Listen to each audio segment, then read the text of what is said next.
semuanya, kami dari kelompok 7 hari ini kami ingin melanjutkan tugas podcast kami dari buku agama mulai dari bab 4 sampai dengan bab 7. Dan hari ini aku nggak sendirian aja nih, aku ditemenin sama teman-teman aku. Nah, sebelumnya di sini izinkan kami untuk memperkenalkan diri kami terlebih dahulu. Nama aku Putri Atalia dari 10 WLW2. Terus ada Yohana dan ada Ale juga. Jadi langsung aja kita mulai ke bab yang pertama, yaitu bab 4. Materi bab 4 itu tentang orang tua adalah pendidik utama. Jadi orang tua itu utusan Tuhan untuk mendidik anak-anaknya di dalam dunia. Dan tujuan pembelajaran di bab 4 ini ada 3, yaitu bersyukur karena Tuhan mengatur kelahiran melalui orang tua kita. Yang kedua, mengakui bahwa orang tua adalah pendidik utama. Dan yang terakhir, yaitu memahami perjuangan orang tua dalam mengasuh setiap anaknya. Jadi, setiap orang lahir itu karena mereka mempunyai orang tua. Artinya manusia itu sebagai ciptaan Tuhan itu hadir melalui sebuah keberadaan. Nah, terus apa sih tentang pendidik utama itu? Kayak orang tua pendidik utama tuh maksudnya apa? Coba ya kita tanya ini sama teman-teman kita, yaitu Ale dan Yohana. Boleh mulai dari Yohana dulu. Apa makna dari orang tua pendidik utama?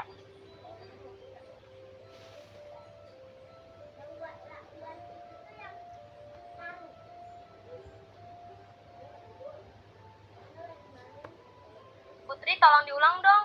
Soalnya Jadi menurut kalian berdua nih, mulai dari Yohana dulu ya. Apa sih makna dari orang tua pendidik utama? Nah, itu.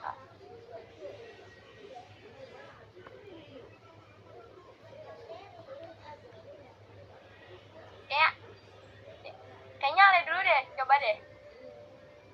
Menurut saya, orang tua sebagai pendidik utama adalah bahwa mereka yang bertanggung jawab membimbing kita, dan mereka juga baik secara spiritual, emosional, dan fisik dari kita.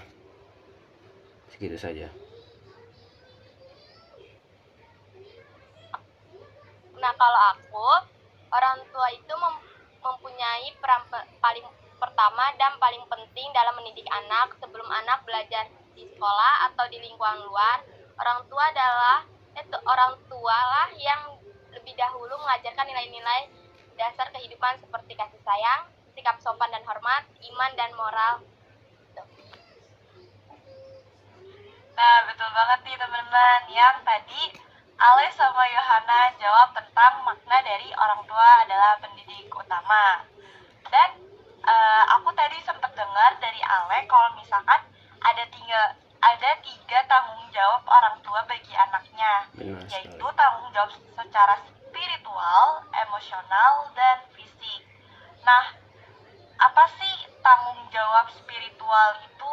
Ada teman-teman yang mau bantu jawab?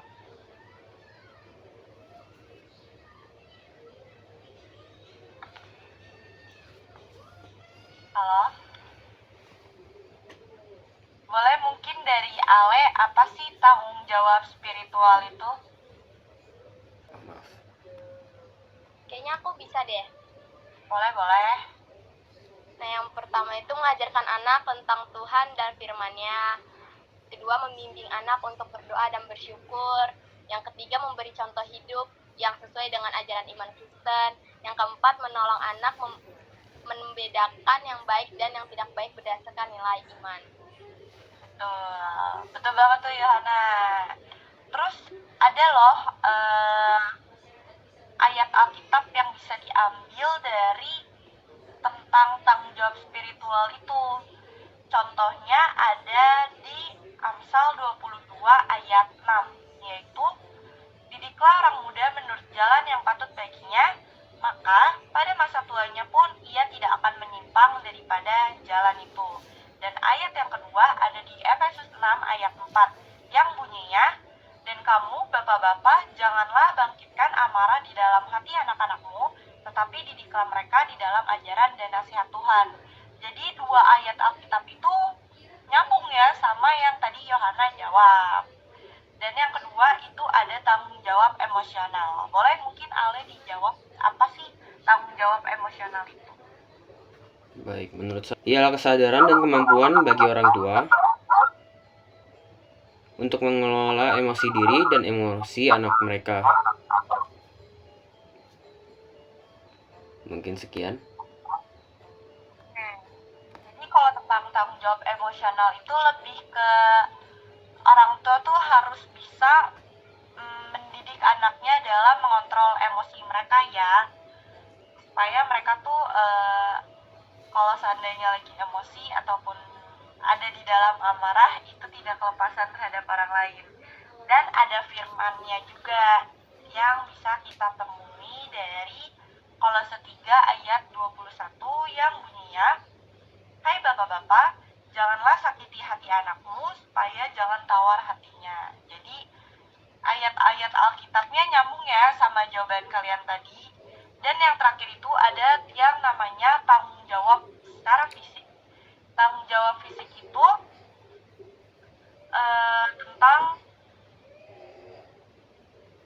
orang tua itu harus bertanggung jawab terhadap suatu ekonomi ataupun suatu fisik pada anaknya, seperti memberi nafkah, terus memperhatikan anaknya itu seperti apa, apakah dia sudah berkecukupan gizinya atau belum, ataupun yang lainnya. Jadi tanggung jawabnya tentang fisik anaknya tersebut. Kalau yang tadi emosional dan spiritual itu kan lebih ke tanggung jawab batin. Nah, kalau yang fisik itu lebih ke tanggung jawab yang nyata gitu loh.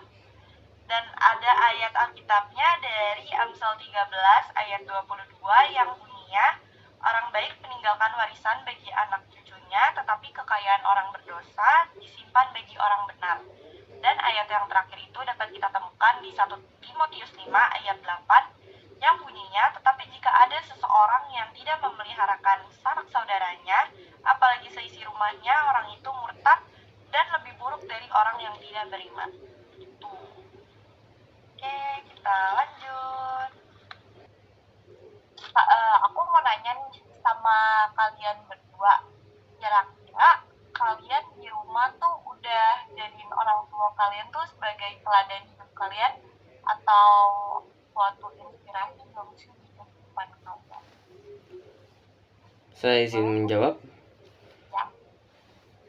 Menurut saya menjadikan ibu saya, terutama ibu saya, sebagai tokoh dalam yang saya inspirasikan. Karena dia membangun siapa saya di saat ini dan menerima saya walaupun saya tidak selalu membuat kesalahan. Oke, boleh mungkin dari Yohana.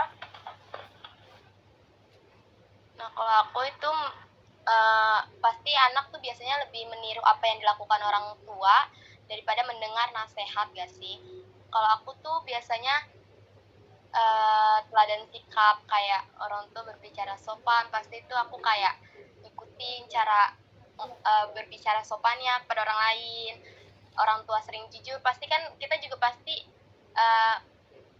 jujur, kayak nggak mungkin berbohong karena dari orang tua juga pas udah jujur gitu.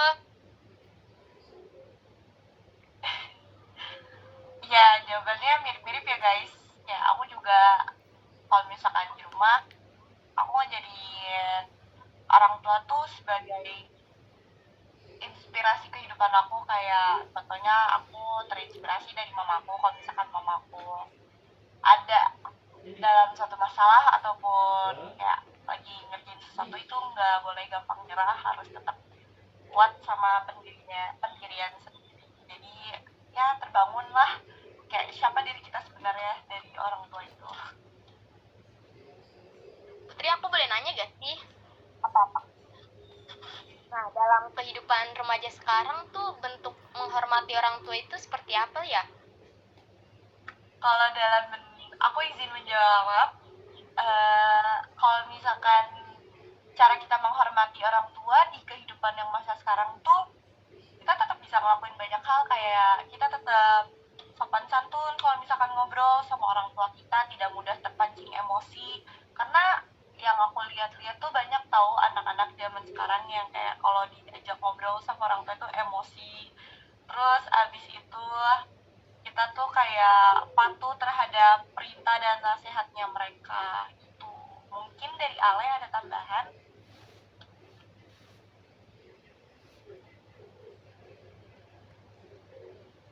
Kurang lebih sama seperti Putri, jadi tidak ada tambahan.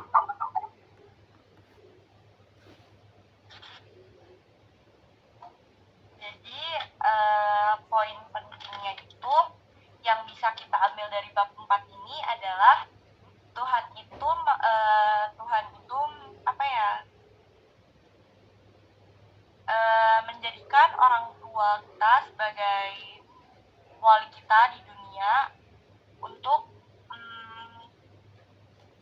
mengajarkan kita tentang banyak hal. Terus kayak apa ya, dia orang tua tuh kayak wali kita di dalam dunia yang membantu kita membentuk diri kita menjadi siapa kita sebenarnya. Terus sebagai orang yang terus membimbing kita supaya kita bisa ada di jalan yang benar, di jalannya Tuhan. Itu mungkin ada yang mau ditanyain teman-teman. Oke, sekarang kita boleh lanjut di bab 5, yaitu Allah pembaru kehidupan, yang mempunyai dua tujuan pembelajaran, yaitu mengakui bahwa Allah adalah pembaru hidup manusia dan mengidentifikasi perubahan pada diri sendiri sebagai suatu proses untuk menjadi pribadi yang lebih baik. Mungkin dari teman-teman ada yang mau ngasih kesaksian kayak apa sih yang udah Tuhan lakuin ke kehidupan kalian sampai kalian tuh bisa ngerasa, wah hidup gue kayak baru nih, atau gimana gitu. Boleh?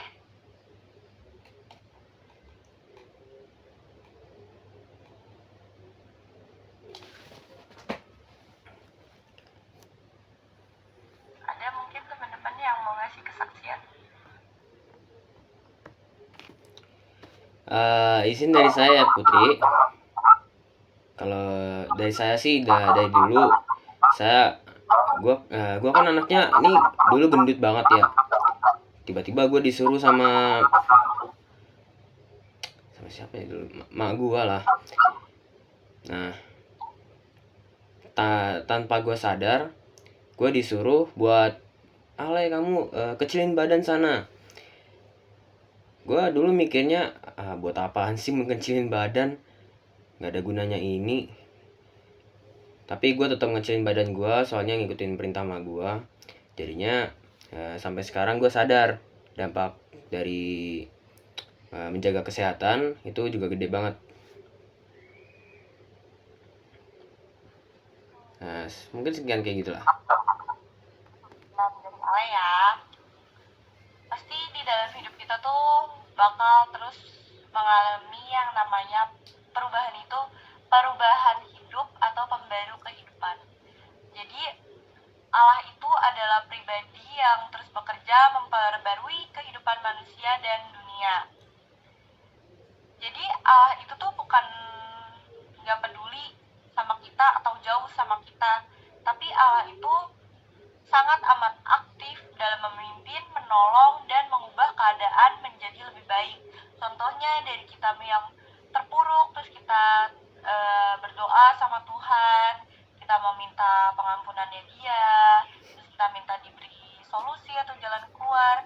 Pasti tuh Tuhan tuh bakal ngedengerin suara hati kita. Tuhan tuh pasti bakal ngedengerin doa kita. Jadi kita bakal ngerasain pembaru kehidupan tersebut. Nah, Allah itu kan selalu memperbarui setiap manusia yang mengalami jatuh bangun di dalam hidup tuh pasti pernah dong kalian ngalamin yang namanya jatuh bangun dalam kehidupan kalian. Kayak ibarat tuh kayak di jalan terus kesandung terus kayak bisa bangun lagi, atau udah bangun lagi ternyata kesandung lagi. Itu pasti pernah dong kita, apalagi sebagai anak remaja nih, masalahnya complicated banget kan. Jadi Allah itu selalu ngasih kita kesempatan walaupun kita udah ngelakuin dosa atau mungkin kita nggak patuh sama perintah Tuhan, perintah Allah, tapi Allah tuh selalu ngasih kita kesempatan loh buat kita berubah menjadi pribadi yang lebih baik lagi. Terus kasih Allah itu terhadap manusia tuh bisa memulihkan manusia dari dosa dan membimbing kita tuh supaya hidup kita tuh bisa seturut dalam kehendaknya. Nah, perubahan yang Allah berikan ke kita supaya kita bisa jadi pribadi yang lebih baik lagi itu bisa kita lihat dari dalam diri kita. Yang contohnya tadinya kita orang yang gak sabaran, emosian, itu kita bisa tiba-tiba kita bisa menjadi orang yang lebih sabar, lebih mengasihi orang lain juga, terus lebih jujur ataupun lebih bertanggung jawab. Mungkin dari teman-teman ada yang mau nambahin?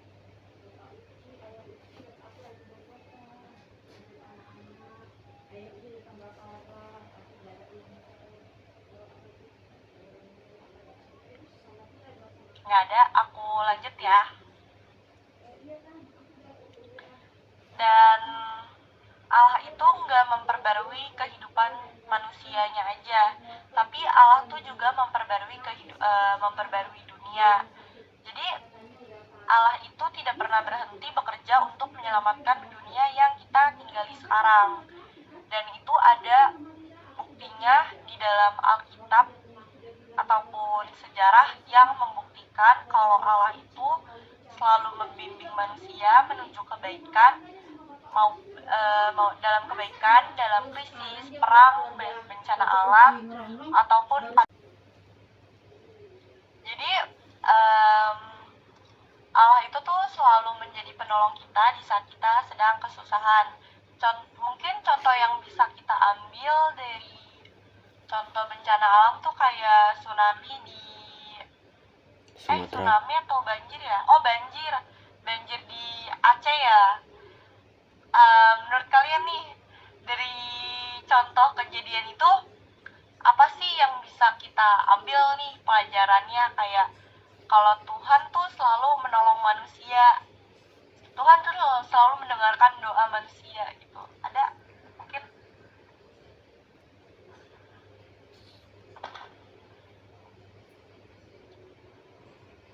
Kayak contoh kecilnya kayak banyak orang mungkin yang rame-rame donasi atau mengirimkan bantuan.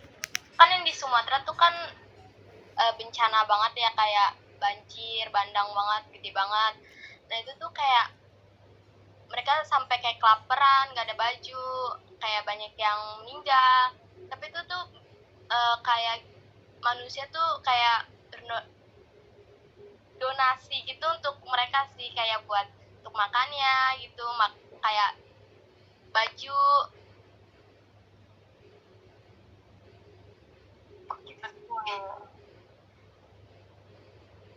Jadi banyak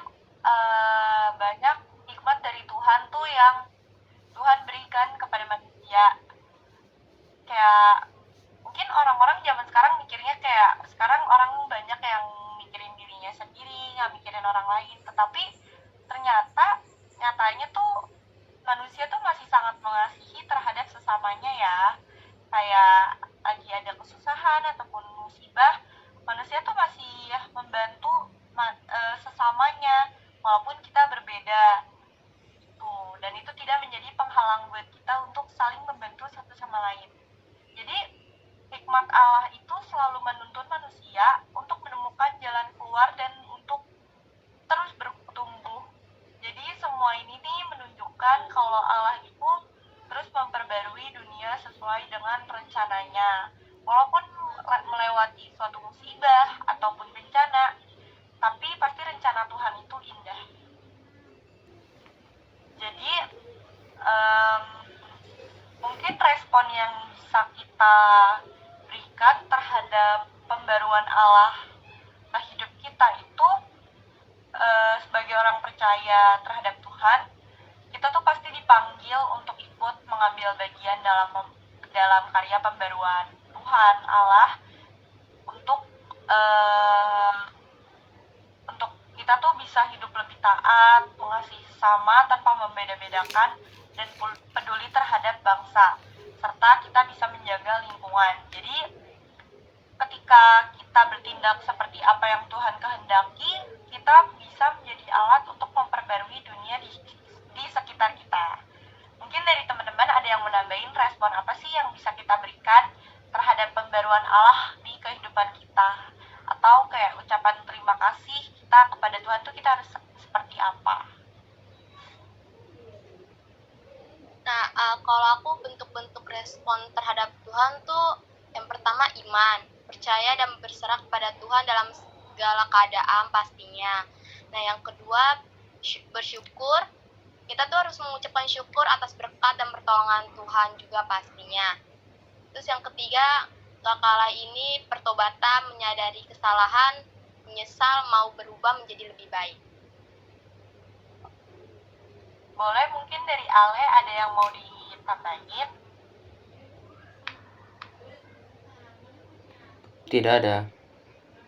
Oke, berarti itu ya teman-teman materi dari bab 5. Dan sekarang kita lanjut ke bab 6. Bab 6 itu membahas makna hidup baru. Jadi masih agak berkesinambungan nih dari bab 5-nya. Tujuan pembelajarannya itu ada 3, yaitu memahami makna hidup baru, menganalisis pengalaman pribadi tentang hidup baru, dan mengidentifikasi hal-hal yang dapat diamati pada orang lain tentang perubahan karena mereka sudah mengalami hidup baru. Nah, aku mau ngasih pengertian tentang hidup baru. Mungkin nanti kita boleh saling ganti-gantian, saling responsibel. Jadi dari aku, Yohana, dan Ale tentang pengertian dari hidup baru. Kalau dari aku, hidup baru itu adalah perubahan hidup yang terjadi ketika seseorang tuh menerima karya keselamatan dari Tuhan Yesus.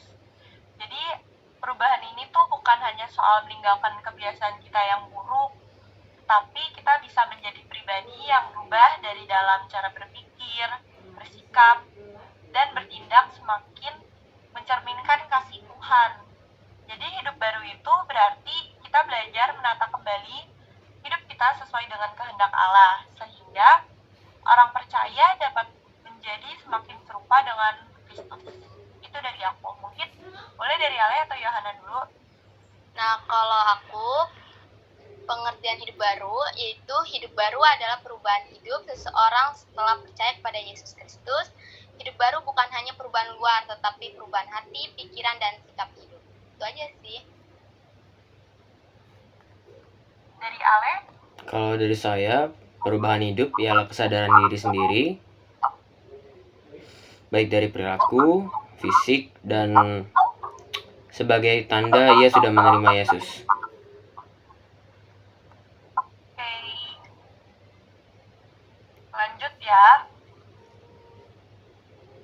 Di buku itu ditegasin kalau manusia itu nggak bisa berubah sendirian.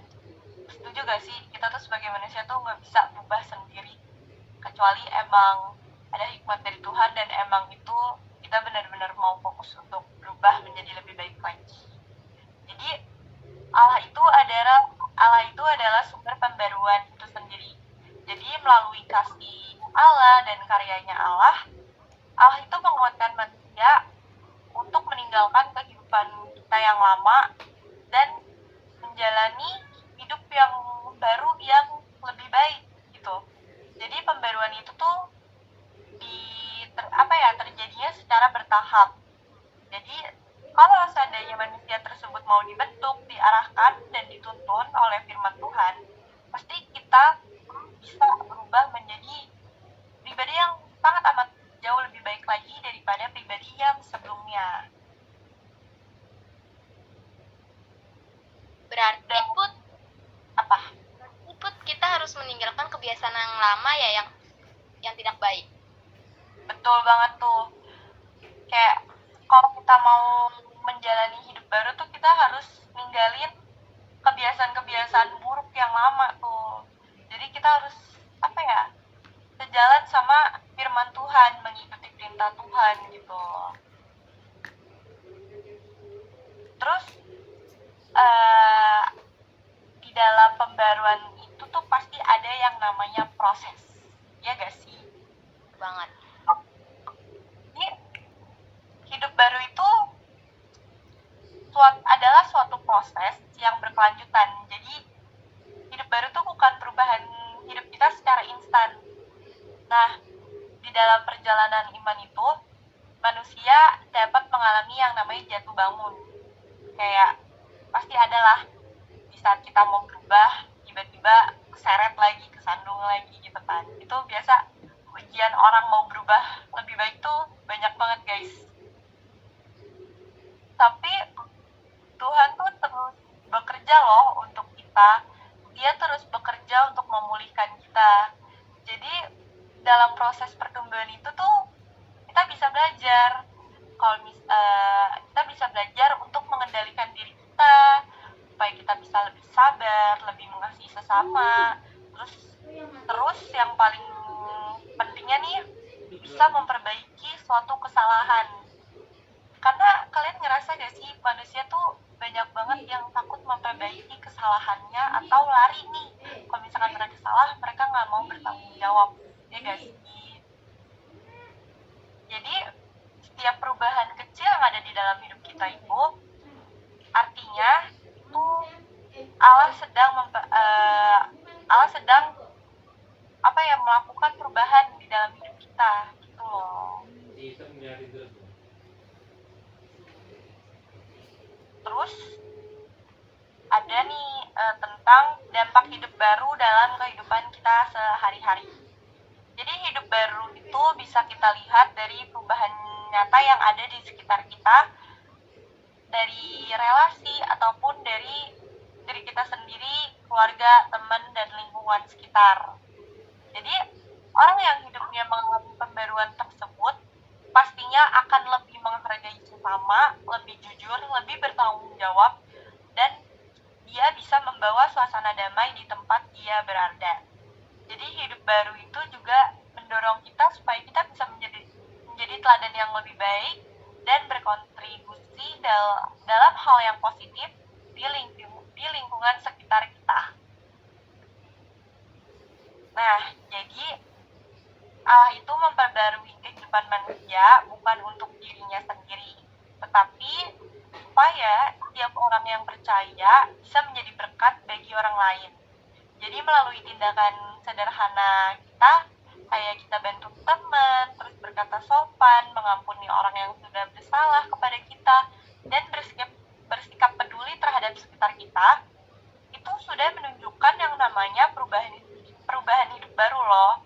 Jadi itu kita bisa ngelakuin cara-cara yang aku sebutin tadi untuk mengambil bagian dalam karya pembaruan Allah di dunia.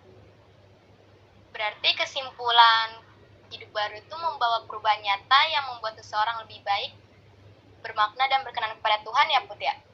Betul sekali. Oke. Jadi kita lanjut yuk ke bab yang terakhir, yaitu bab 7 mengenai aku dan sesamaku. Ini topiknya pasti seru nih, soalnya kita ngebahas tentang lingkungan pertemanan dan interaksi sosial. Soalnya Gen Z tuh suka banget nih bersosialisasi. Itu ada 3 tujuan pembelajaran, yaitu memahami dasar Alkitab untuk berinteraksi dengan sesama, lalu mengidentifikasi kesalahan yang dilakukan dalam menjalin interaksi dengan sesama, dan menguatkan tekad untuk menjalin interaksi dengan sesama seturut dengan pedoman di Alkitab. Nah, manusia itu kan diciptakan sebagai makhluk sosial ya. Jadi artinya itu kita nih sebagai manusia pastinya membutuhkan orang lain. Karena itu kita tuh dipanggil sama Tuhan buat hidup saling berdampingan dan saling menghargai, menghormati, dan bekerja sama. jauh-jauh dari yang namanya berdampingan, saling menghargai, menghormati, dan bekerja sama. Manusia nggak akan bisa jauh dari 4 hal tersebut. Jadi, cara kita berhubungan sama sesama kita itu menunjukkan gimana sih cara kita menjalani iman kita sehari-hari. Jadi, kayak cara aku temenan sama kalian tuh bisa loh ternyata menggambarkan gimana sih kehidupan iman aku dalam sehari-hari. Jadi kita bisa melihat orang gitu, kayak iya orang ini kalau orang ini ternyata gini ya, imannya gimana ya, kayak contohnya aku amit-amit nih ada di pergaulan yang mungkin gak benar atau kurang baik. Jadi dari situ kan bisa dinilai ya, nilai iman kita tuh terhadap Tuhan tuh seperti apa melalui pergaulan kita. Terus di sini ada tentang makna mengasihi sesama. Mungkin boleh dari aku dulu dan gantian ke kalian, kita saling bertukar pendapat nih tentang mengasihi sesama. Maknanya tuh apa sih? Jadi mengasihi sesama itu artinya kita menunjukkan sikap peduli dan adil kita terhadap orang di sekitar kita. Kasih itu tidak hanya diucapkan, tetapi bisa dilakukan melalui tindakan sederhana seperti menolong, menghormati perbedaan, dan menjaga perdamaian. Jadi dengan mengasihi sesama ini, kita bisa menjalankan kehendak Tuhan yang Tuhan berikan kepada kita. Itu kalau dari aku. Mungkin dari Yohana dan Ale. Nah, kalau aku, makna mengasihi sesama adalah sikap hati dan tindakan nyata untuk memperlakukan orang lain dengan kasih, hormat, dan kepedulian tanpa membeda-bedakan. Mengasihi sesama berarti peduli terhadap kebutuhan orang lain, kedua menghargai perbedaan, ketiga menolong tanpa mengharapkan balasan, dan kelima mengampuni dan tidak membalas kejahatan. Kalau dari saya, yaitu kesadaran untuk mencintai orang lain tanpa pamrih, pilih kasih, dan rela berkorban. Betul ya teman-teman, jadi makna mengasihi sesama itu banyak banget loh. Nah, kita lanjut yuk ke bagian cara kita hidup bersosial dalam iman. Jadi, sebagai orang yang percaya, sikap kita terhadap sesama itu mencerminkan kasih Tuhan. Karena itu, kita tuh diajak untuk hidup jujur, tidak menyakiti orang lain, mau memaafkan, dan membawa damai ke teman-teman di sekitar kita. Jadi, dengan begitu, kita bisa ikut membantu lingkungan menjadi lebih baik lagi. Jadi, kita bisa membangun lingkungan positif di sekitar kita. Jadi, kalau seandainya kita sudah melakukan poin-poin seperti hidup jujur, tidak menyakiti orang lain, mau memaafkan, dan membawa damai itu, kita sudah termasuk ke dalam hidup bersosial dalam iman. Jadi Tuhan itu tuh sebenarnya pengen supaya kita tuh bisa bertanggung jawab dalam hubungan sosial kita. Artinya kita itu perlu saling menolong, saling menghargai, dan tidak mementingkan diri sendiri atau egois. Karena sikap-sikap inilah yang dapat membantu kita menciptakan hubungan yang harmonis dan saling mendukung. Berarti hidup sosial yang baik menciptakan kerukunan, persahabatan, dan damai dalam keluarga, sekolah, dan masyarakat ya Put ya? Betul. Kayak siapa sih yang gak mau ada di hidup yang damai, lingkungan yang damai gitu. Nah, kita bisa loh mewujudkan kasih dalam kehidupan kita sehari-hari. Jadi kasih kepada sesama manusia itu bisa tampak dari hal-hal yang kecil, hal-hal kecil namun bermakna. Kayak kita memberi salam, terus berkata sopan, menghargai pendapat, dan saling bekerja sama. Jadi lewat tindakan-tindakan sederhana itu tuh bisa nunjukin kalau kasih Tuhan hidup dalam diri kita. Dari sini ada teman-teman yang mau ngasih kesimpulan tentang materi aku dan sesamaku.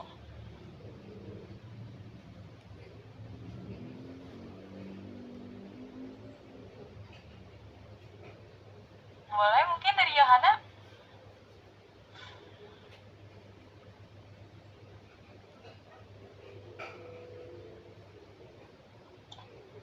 dari Ale dulu deh.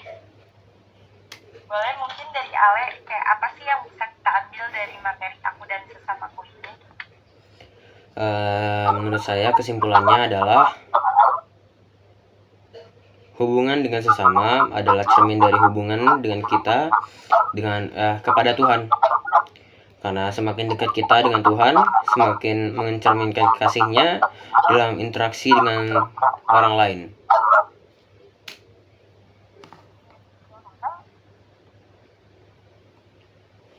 Nah, kesimpulannya itu sebagai manusia dan pengikut Kristus, kita dipanggil untuk hidup dalam kasih bersama sesama. Mengasihi sesama berarti menghormati, peduli, menolong, dan mengampuni tanpa membeda-bedakan. Nah, betul banget. Jadi, kita sebagai manusia itu, karena kita adalah makhluk sosial yang membutuhkan satu sama lain, jadi kita harus bisa memberi atau mewujudkan kasih Tuhan dalam kehidupan kita sehari-hari. Nah, aku ada ayat yang mungkin bisa dijadikan penutup dalam materi ini. Ada di Markus 12 ayat 31 yang bunyinya, dan hukum yang kedua ialah kasihilah sesamamu seperti dirimu sendiri. Tidak ada hukum lain yang lebih utama daripada kedua hukum ini. Mungkin sekian podcast dari kelompok 7 ini. Mohon maaf kalau seandainya ada yang kurang dan ada yang salah. Terima kasih teman-teman semuanya. Terima kasih juga Bu Mai. Shalom.